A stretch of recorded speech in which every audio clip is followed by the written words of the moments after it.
വാർത്തകളിലേക്ക് സ്വാഗതം. വാർത്തകൾ വായിക്കുന്നത് അശ്വതി. വിഴിഞ്ഞത്തേക്ക് റെയിൽ തുരങ്കം. മന്ത്രിസഭായോഗം പച്ചക്കൊടി കാട്ടിയതോടെ ബാലരാമപുരത്ത് നിന്ന് വിഴിഞ്ഞം തുറമുഖത്തേക്കുള്ള തുരങ്ക റെയിൽ പാത നിർമ്മാണം ഉടൻ തുടങ്ങും. കൊങ്കൺ റെയിൽ കോർപ്പറേഷനാണ് നിർമ്മാണ ചുമതല. ഇവർ തയ്യാറാക്കിയ പദ്ധതി രേഖയാണ് കഴിഞ്ഞ ദിവസം മന്ത്രിസഭ അംഗീകരിച്ചത്. അദാനിയുമായുള്ള കരാർ പ്രകാരം സംസ്ഥാന സർക്കാരാണ് റെയിൽ പാത നിർമ്മിക്കേണ്ടത്. 2028 ഡിസംബറിൽ പൂർത്തിയാകും. ടണൽ നിർമ്മാണത്തിന് നെതർലാൻഡ്സിലെ കമ്പനിയുടെ സാങ്കേതിക സഹായം തേടിയിട്ടുണ്ട്. റെയിൽപാത തുടങ്ങുന്നിടത്തും അവസാനിക്കുന്നിടത്തും ഒഴികെ പൂർണ്ണമായും ഭൂഗർഭ പാതയാണ്. രക്ഷാദൌത്യത്തിന് എസ്കേപ്പ് ഡക്റ്റുകളും ഉണ്ടാവും. അതേസമയം വിഴിഞ്ഞത്തിനടുത്തുള്ള സ്റ്റേഷനിൽ കണ്ടെയ്നർ റെയിൽ ടെർമിനൽ സ്ഥാപിക്കുന്നതിന് ദക്ഷിണ റെയിൽവേയുമായി ചർച്ച നടത്തുകയാണെന്ന് തുറമുഖ മന്ത്രി VN വാസവൻ പറഞ്ഞു. സ്വകാര്യ ആശുപത്രികളുടെ ചൂഷണം തടയണമെന്ന് സുപ്രീം കോടതി. സ്വകാര്യ ആശുപത്രികളിലെ അന്യായ നിരക്കും ചൂഷണവും തടയാൻ നയം രൂപീകരിക്കുന്നതിന് ആലോചിക്കണമെന്ന് സംസ്ഥാനങ്ങളോട് സുപ്രീം കോടതി നിർദ്ദേശിച്ചു. പൊതുതാൽപര്യ ഹർജി പരിഗണിക്കുന്നതിനിടെ ജസ്റ്റിസുമാരായ സൂര്യകാന്ത്, N കോട്ടേശ്വർ സിംഗ് എന്നിവരടങ്ങിയ ബെഞ്ചാണ് ഇക്കാര്യം പറഞ്ഞത്. വിഷയത്തിൽ കോടതി നേരിട്ട് കർശന നിർദ്ദേശങ്ങൾ ഇറക്കുന്നത് അഭികാമ്യമായിരിക്കില്ല. സംസ്ഥാനങ്ങളിൽ നയം രൂപീകരിക്കുന്നതാകും ഉചിതം. അത് സ്വകാര്യ മേഖലയിലേക്ക് വരുന്നവരെ തളർത്തുന്ന നിലയിൽ ആകരുതെന്നും ഹർജി തീർപ്പാക്കിക്കൊണ്ട് കോടതി നിരീക്ഷിച്ചു. പ്രാദേശിക അവധി. വെള്ളനാട് ഭഗവതി ക്ഷേത്രത്തിലെ മീനഭരണി മഹോത്സവത്തിനോടനുബന്ധിച്ച് ഏപ്രിൽ 1 വെള്ളനാട് ഗ്രാമപഞ്ചായത്ത് പ്രദേശത്തെ എല്ലാ വിദ്യാഭ്യാസ സ്ഥാപനങ്ങൾക്കും സർക്കാർ സ്ഥാപനങ്ങൾക്കും ജില്ലാ കളക്ടർ അവധി പ്രഖ്യാപിച്ചു. എന്നാൽ മുൻ നിശ്ചയിച്ച പൊതുപരീക്ഷകൾക്ക് അവധി ബാധകമല്ല. ഷാരൂഖ് ഖാനെ പിന്നിലാക്കി ബച്ചൻ മുന്നിൽ. ഷാരൂഖ് ഖാൻ ഉൾപ്പെടെ മറ്റു മുൻനിര താരങ്ങളെ മറികടന്ന് 120 കോടി രൂപ നികുതിയടച്ച് അമിതാഭ് ബച്ചൻ. 82കാരനായ ബച്ചന്റെ 2024-25 സാമ്പത്തിക വർഷത്തെ വരുമാനം 350 കോടി രൂപയാണ്. സിനിമ, ബ്രാൻഡ് എൻഡോഴ്സ്മെന്റുകൾ, ടെലിവിഷൻ പരിപാടിയായ കോൻ ബനേഗ ക്രോർപതി തുടങ്ങിയവയാണ് ബച്ചന്റെ പ്രധാന വരുമാന മാർഗങ്ങൾ. കഴിഞ്ഞ സാമ്പത്തിക വർഷം ഏറ്റവും കൂടുതൽ നികുതി അടച്ച താരം ഷാരൂഖ് ഖാൻ ആയിരുന്നു. ലഹരിക്കെതിരെ അധ്യാപക കവചം. സംസ്ഥാനത്ത് വ്യാപകമാകുന്ന ലഹരി വിപത്തിനെതിരെ അധ്യാപക കവചം ഒരുക്കാൻ Kerala state school teachers association 1 ലക്ഷത്തോളം അംഗങ്ങളെ പ്രചാരണത്തിനിറക്കുന്നു. അരികിലുണ്ട് അധ്യാപകർ എന്ന ഉറപ്പുമായാണ് ടീച്ചേഴ്സ് ബ്രിഗേഡിന്റെ നേതൃത്വത്തിൽ ബോധവൽക്കരണം. സംസ്ഥാനതല ഉദ്ഘാടനം മലപ്പുറം തിരൂരിൽ മന്ത്രി V അബ്ദുറഹ്മാൻ നിർവഹിച്ചു. ആദ്യഘട്ടമായി സംസ്ഥാനത്തെ 166 സബ് ജില്ലാ തലങ്ങളിൽ ബ്രോഷർ വിതരണം നടത്തി. ബസ്സുകളിൽ കയറി യാത്രക്കാരോടും മറ്റും നേരിട്ടാണ് ലഹരി വിരുദ്ധ ബോധവൽക്കരണം. ബസ് സ്റ്റാൻഡുകൾ, കവലകൾ തുടങ്ങി ആളുകൾ കൂടുന്ന സ്ഥലങ്ങളിലെല്ലാം അധ്യാപകരെന്ന് പരിചയപ്പെടുത്തിയാണ് പ്രചാരണം. 2ാം ഘട്ടത്തിന്റെ ആലോചനാ യോഗം ഈ ആഴ്ച നടക്കും. അടുത്ത അധ്യയന വർഷം ലഹരിക്കെതിരെ വ്യാപക ബോധവൽക്കരണത്തിന് അധ്യാപകർ തയ്യാറാകണമെന്ന് മുഖ്യമന്ത്രി നിർദ്ദേശിച്ചിരുന്നു. ഭർത്താവിനെ കഷണങ്ങളാക്കിയ മകളെ തൂക്കിലേറ്റണമെന്ന് മാതാപിതാക്കൾ. മർച്ചന്റ് നേവി ഉദ്യോഗസ്ഥനെ കൊന്ന് കഷണങ്ങളാക്കിയ സംഭവത്തിൽ ഭാര്യയും കാമുകനും അറസ്റ്റിൽ. വെട്ടിനുറുക്കിയ 15ഓളം ശരീരഭാഗങ്ങൾ സിമന്റുമായി ചേർത്ത് വീപ്പയിലടച്ചു. ഉത്തർപ്രദേശിലെ മീററ്റിലാണ് ഈ കൊടും ക്രൂരത നടന്നത്. കൊല്ലപ്പെട്ട സൗരവ് രാജ്പുത്തിന്റെ ഭാര്യ മുസ്കാൻ രസ്തോഗിയും കാമുകൻ സാഹിൽ ശുക്ലയുമാണ് അറസ്റ്റിലായത്. 2016 മുസ്കാന്റെയും സൗരഭിന്റെയും വിവാഹം നടന്നത്. മകളുടെ 6ാം പിറന്നാൾ ആഘോഷത്തിനായി ഫെബ്രുവരി 24 മർച്ചന്റ് നേവിയിൽ ഉദ്യോഗസ്ഥനായ സൗരവ് നാട്ടിലെത്തിയത്. ഇതിനിടെ സൗരഭിനെ കൊലപ്പെടുത്താൻ മുസ്കാനും സാഹിലും തീരുമാനിച്ചു. മാർച്ച് 4 മുസ്കാൻ സൗരഭിന്റെ ഭക്ഷണത്തിൽ ഉറക്കഗുളികകൾ കലർത്തിയ ശേഷം ഉറക്കത്തിനിടെ കത്തികൊണ്ട് കുത്തി കൊലപ്പെടുത്തുകയായിരുന്നു. തുടർന്ന് മൃതദേഹം വെട്ടിനുറുക്കി കഷണങ്ങൾ സിമന്റ് ഡ്രമ്മിൽ അടച്ചു.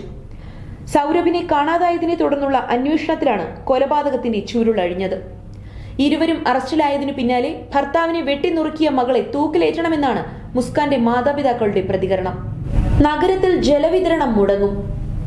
അരുവിക്കരയിലെ ജലശുദ്ധീകരണശാല പൂർണ്ണമായും നിർത്തിവെച്ചുള്ള പണികളുടെ പശ്ചാത്തലത്തിൽ 26 രാവിലെ 8 മുതൽ 28 രാവിലെ 8 വരെ നഗരത്തിൽ മിക്കയിടങ്ങളിലും കുടിവെള്ള വിതരണം മുടങ്ങും.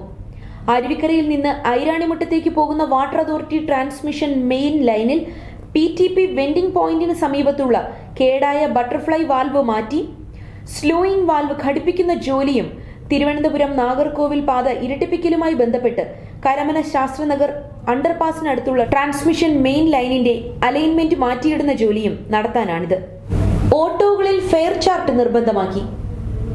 അമിതകൂലി തടയാൻ ഓട്ടോറിക്ഷകളിൽ ഫെയർ ചാർട്ട് പതിക്കണമെന്ന് മോട്ടോർ വാഹന വകുപ്പിന്റെ കർശന നിർദ്ദേശം. ഓട്ടോകളിൽ മീറ്റർ പ്രവർത്തിപ്പിച്ചില്ലെങ്കിൽ സൗജന്യ യാത്ര എന്ന സ്റ്റിക്കർ പതിപ്പിക്കാനുള്ള നീക്കം പ്രതിഷേധത്തെ തുടർന്ന് പിൻവലിച്ചതിനു പിന്നാലെയാണ് ഈ തീരുമാനം. വിവാദങ്ങൾക്ക് തിരശീല വീണു. അവാർഡ് ദാന ചടങ്ങിലെ വിവാദങ്ങൾക്ക് ശേഷം ആദ്യമായി കണ്ടുമുട്ടിയ നടൻ ആസിഫ് അലിയും സംഗീത സംവിധായകൻ രമേശ് നാരായണും ആലിംഗനത്തിൽ എല്ലാം മറന്നു. നിയമസഭാ മന്ദിരത്തിൽ മുഖ്യമന്ത്രി സംഘടിപ്പിച്ച ഇഫ്താർ വിരുന്നിൽ പങ്കെടുക്കുകയായിരുന്നു ഇരുവരും. ഞാൻ എന്താ പറയുക നിങ്ങളോട് എന്ന് ചോദിച്ചാണ് ആസിഫ് രമേശ് നാരായണനെ ആശ്ലേഷിച്ചത്. കഴിഞ്ഞ ജനുവരിയിൽ ആസിഫിൽ നിന്ന് മൊമെന്റം വാങ്ങാൻ രമേശ് നാരായണൻ വിമുഖത കാട്ടിയത് വിവാദമായിരുന്നു. സ്കൂളിൽ പോയില്ലെങ്കിലും ജീവിതത്തിൽ ഒന്നാമതാണ് കൃഷ്ണ. വിദ്യാഭ്യാസം കുറഞ്ഞുപോയി എന്നതിനാൽ ജീവിതത്തിൽ വിജയിക്കാനാകില്ല എന്ന് വിശ്വസിച്ച് തങ്ങളുടെ കഴിവുകളെ വേണ്ടവിധം ഉപയോഗിക്കാതെ ജീവിക്കുന്നവരാണ് ഭൂരിഭാഗം പേരും.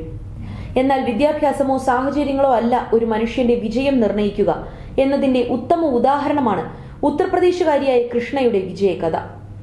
വിവാഹശേഷം കുടുംബത്തോടൊപ്പം ഡൽഹിയിലേക്ക് താമസം മാറിയ കൃഷ്ണയ്ക്ക് വിദ്യാഭ്യാസം ഇല്ലാത്തതിനാൽ ജോലി കണ്ടെത്തുക എന്നത് വളരെ ദുഷ്കരമായിരുന്നു. കൃഷി വിജ്ഞാന കേന്ദ്രത്തിൽ ഒരു കോഴ്സിൽ ചേർന്ന് അച്ചാറും മറ്റു വിഭവങ്ങളും ശാസ്ത്രീയമായി ഉണ്ടാക്കാൻ അവർ പഠിച്ചു. അങ്ങനെ സ്വന്തമായി അച്ചാർ നിർമ്മിച്ച് റോഡരികിൽ വിൽക്കാൻ തുടങ്ങിയ കൃഷ്ണ സൗജന്യ സാമ്പിളുകൾ നൽകി കസ്റ്റമേഴ്സിനെ ആകർഷിച്ചു. കസ്റ്റമേഴ്സ് കൂടിയതോടെ കൃഷ്ണ ക്രമേണ തന്റെ ബിസിനസ് വികസിപ്പിച്ചു. വൈവിധ്യമാർന്ന അച്ചാറുകൾ നിർമ്മിച്ച് വിൽപ്പന നടത്തി രുചിയുടെ കാര്യത്തിൽ എല്ലാവരുടെയും വിശ്വാസം പിടിച്ചുപറ്റിയ കൃഷ്ണ പ്രാദേശിക മേളകളിൽ പങ്കെടുത്ത് തന്റെ അച്ചാർ പ്രൊമോട്ട് ചെയ്യുകയും ചെയ്തു. ഇങ്ങനെ താഴെത്തട്ടിൽ നിന്നും കഠിനാധ്വാനം ചെയ്ത് കുറച്ച് വർഷങ്ങൾ കൊണ്ട് തന്നെ ശ്രീകൃഷ്ണ പിക്കിൾസ് എന്ന പിൽക്കാലത്ത് പ്രശസ്തമായ അച്ചാർ ബ്രാൻഡായ തന്റെ കമ്പനിക്ക് അവർ തുടക്കമിട്ടു. ഇന്ന് ശ്രീകൃഷ്ണ പിക്കിൾസിന്റെ ബാനറിൽ കൃഷ്ണ യാദവ് 5 കോടി രൂപയിൽ കൂടുതൽ വിറ്റുവരവുള്ള കമ്പനികളുടെ ഉടമയാണ് കൃഷ്ണ. കായിക ലോകം. ക്രിക്കറ്റിലെ നടപടികൾ പുനഃപരിശോധിക്കും. IPL മത്സരങ്ങളിൽ ബോളർമാരോ ഫീൽഡർമാരോ പന്തിൽ തുപ്പൽ തേക്കുന്നത് വിലക്കിയ നടപടി പുനഃപരിശോധിക്കാൻ BCCI. പന്തിന്റെ തിളക്കം നിലനിർത്തി സ്വിംഗ് ലഭിക്കാനായി തുപ്പലോ വിയർപ്പോ പന്തിന്റെ ഒരു വശത്ത് തേച്ചു പിടിപ്പിക്കുന്ന പതിവ് ക്രിക്കറ്റിലുണ്ടായിരുന്നു. എന്നാൽ കോവിഡിന് പിന്നാലെ പന്തിൽ തുപ്പൽ തേക്കുന്നതിന് രാജ്യാന്തര തലത്തിൽ തന്നെ വിലക്ക് വന്നു. തുടർന്ന് IPLലും ഈ നിയമം ബാധകമായി. കോവിഡ് ഭീതി ഒഴിഞ്ഞെങ്കിലും വിലക്ക് നീക്കാൻ ICCയോ BCCIയോ തയ്യാറായിരുന്നില്ല. ഇതിനെതിരെ പല താരങ്ങളും രംഗത്ത് വന്നതോടെയാണ് ഈ സീസണിൽ വിലക്ക് മാറ്റാൻ BCCI ആലോചിക്കുന്നത്. നമ്മുടെ ആരോഗ്യം നമ്മളിലൂടെ. നമ്മുടെ പരിസരങ്ങളിൽ കാണുന്ന ധാരാളം ചെടികളുണ്ട്. അവയിൽ പലതും ധാരാളം ഔഷധ ഗുണങ്ങൾ ഉള്ളവയാണ്. എന്നാൽ നാം അവയൊന്നും ശ്രദ്ധിക്കാറില്ല.